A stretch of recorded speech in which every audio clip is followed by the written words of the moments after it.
그 네오 엔티젠 덴드라이트 셀에 대한 그 백신 세라피는 암의 그 DNA 조각에서 나온 네오 엔티젠을 아이덴티피케이션 해가지고 이 유전자를 다른 그 생물체에 넣어가지고 그 이콜라이 같은 생물체에서 아미노 애시드를 생산하게 되면은 그 암의 독특한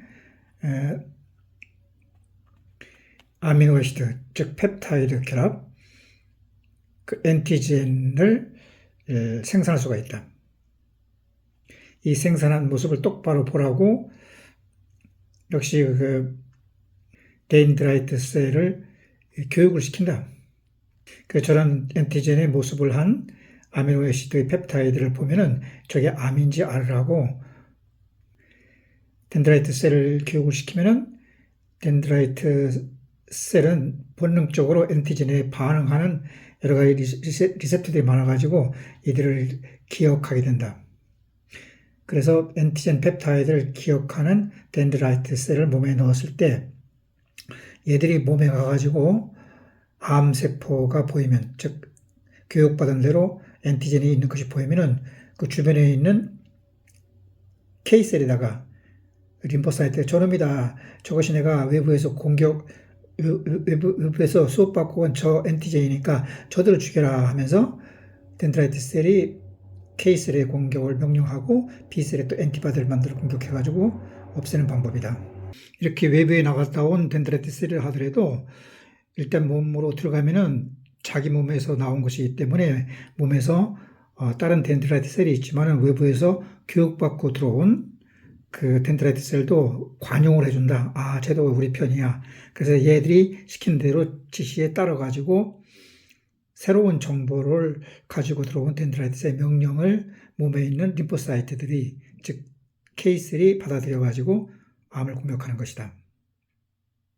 근데 이 덴드라이트 셀을 교육시키는 것이 아니라 T셀을 바꿔가지고 넣어주는 방법도 있다. 그것이 카트 T 세라피인데, 카트라는 것은 키메라 엔티젠 리셉터 T셀 세라피의 약자로서, 키메라라는 것은 하나의 생명체 안에, 예를 들어 T셀이라고 한다면 다른 생명체가 존재한다. 뭐 예를 들어서 바이러스가 T셀 안에 들어왔다면 이 바이러스가 다른 생명체니까 이것을 키메라 상태라고 하는데, 이 바이러스가 그냥 들어온 게 아니라 사람이 집어넣을 수도 있다.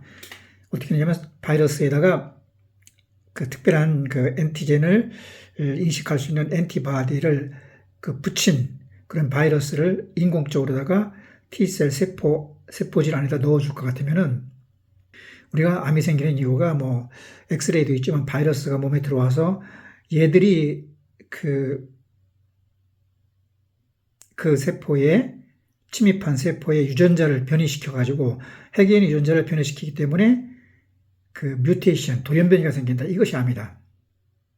그래서 그 어떠한 암의 엔티젠을 인식할 수 있는 엔티바디를 가지고 바이러스가 들어오면은 세포 안에 들어왔으니까 세포가 돌연변이를 일으켜가지고, 원래는 T셀에는 리셉터가 없다.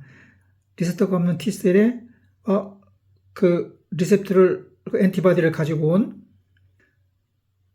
바이러스에 의해서 T셀의 유전자 변이를 일으켜가지고 원래 리셉터가 없던 T셀에 그 리셉터를 가진 T셀로 뮤테이션이 일어나게 되는 것이다. 그럼 이것은 원래 T셀이 아니고 돌연변이가 생겨가지고 바뀐 T셀이 되는 것이다.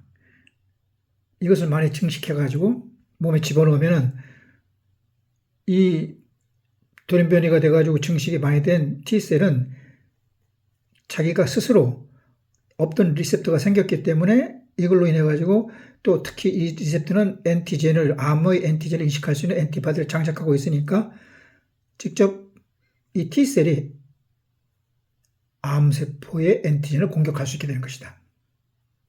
이것이 카트 T셀의 서라피의 원리가 되는 것이다. 그래서 그 원리를 다시 설명하겠다면 그 환자를 체열해가지고 거기서 이제 여러 가지 세포들을 구분해낼 수 있는데 그 중에서 이제 B셀, 엔티바디를 만들 수 있는 B셀을 이렇게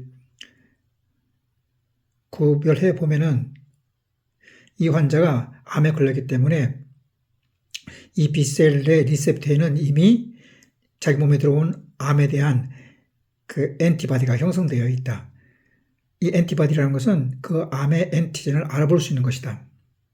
근데 어떤 원인에 의해서 이 B셀에서 만든 엔티바디가 제대로 작동이 안 돼가지고 암세포를 인식할 수는 있다 잡아먹지 못하는 상태가 되었을 때 그 암의 항원 이것에 반응해서 B셀에서 그에 대응하는 임뮤노글로빈 엔티바디를 만들었으니까 그 만드는 엔티바디를 분리할 수가 있다. 분리해가지고 이 엔티바디는 성분이 아미노애시드인데 그것을 단백질이니까 어떤 단백질이 실어가지고 다른 세포 안으로 들어갈 수가 있으니까 이 들어갈 때 이제 큰 단백질 대신에 세포를 통과할 수 있는 단백질 대신에 비루스를 이용하면은 비루스에 접착된 그 엔티바디의 그 프로테인을 가진 비루스가 T세포로 들어가면은 우리가 이제 유전 변이가 뮤테이션이 일어나는 경우는 돌연변이는 왜 생기냐면은 엑스레이를 쬐는다든가 뭐 바이러스 침투할 때인데 이것은 바이러스가 침투했기 때문에 T셀이 돌연변이를 일으킬 수 있는 것이다. 근데 이 바이러스가 보통 바이러스가 아니라 리셉터를 그러니까 엔티젠을 인식할 수 있는 엔티바디를 가지고 온 그 바이러스이기 때문에 이것이 T세포의 세포질 안에 딱 들어와 있으니까 이걸로 인해서 T세포가 뮤테이션이 일으키는 것이다. 그래서 사람이 강제로 바이러스를 집어넣으니까 이로 인해서 T셀이 뮤테이션이 되면은 T세포가 다른 세포로 바뀌는 것이다. 어떻게 바뀌냐면은 자기 몸에 들어와 있는 그 바이러스가 가지고 온 엔티젠을 인식할 수 있는 엔티바디를 가진 리셉터가 형성되는 T셀이 된다.